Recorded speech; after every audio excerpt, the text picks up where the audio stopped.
Now, in keeping with this idea of split processing, we're going to basically use some cognitive parameters to help us establish how we train, to give us some framework for what we're going to be dealing with. And in doing that, the basic goal is that we're trying to insulate our more emotional center of our brain. If we know how things are going to unfold, if we have a better sense of how things can look, then we're going to be less surprised by them. And as I often say, we replace our fear with familiarity. We're functionalizing that fear. So if we look at clinical assessments of agitation, there is basically a spectrum. Typically we'll see usually somewhere around 4 different degrees to possible excitation.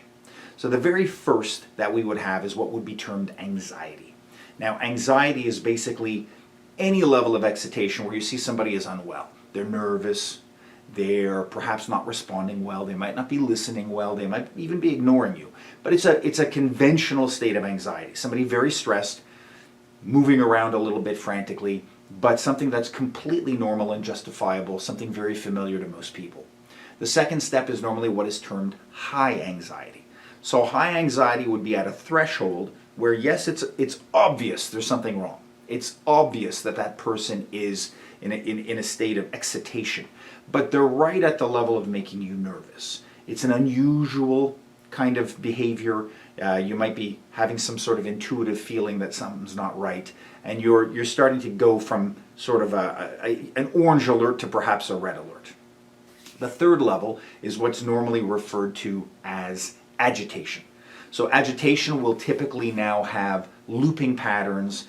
You'll often have toe tapping, erratic head tapping, people looping the same language. Agitation can be the beginning of disassociation in mental illness. It can be somebody in deep despair. It can be somebody otherwise influenced, as we'll discuss shortly.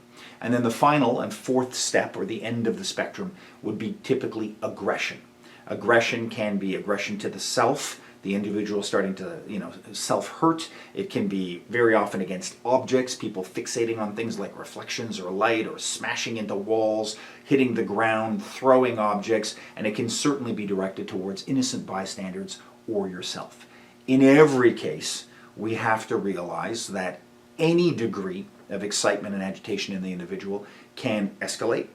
We need to realize that delusion, false belief, can occur at the lowest level of anxiety, depending why, because the person might be on drugs or might have some kind of a mental illness. We need to realize that narcotics can be involved at any level, and we need to recognize that while things do not necessarily progress through these steps, they can escalate. So if we see somebody at the lowest level of anxiety, they're already more heightened than an everyday calm person. We need to immediately adjust our parameters, looking at maintaining better distance, being more aware of how we use our body language, and bracing ourselves for what may come. So although these 4 steps are just a rough framework, and you're not going to necessarily remember them in the context of a crisis, it can be very helpful when taking any role-playing scenario to have the subject limited to either a state of anxiety. I just crashed my car, I'm freaking out, what's my dad's gonna freak out if he finds out I smashed the bumper, or whatever the case is. High anxiety, where you're borderline starting to disassociate and you're starting to get very nervous. Agitation, where now you're getting erratic behavior, you might be taking clothes off, you're looping, repeating the same sentence over and over. Are you drugged? Are you not drugged? Are you delusional? Are you not delusional? And then finally, aggression, starting with aggressive action, people moving, starting to hit themselves, starting to throw objects, doing things almost guerrilla-like that are now starting to make you very aware.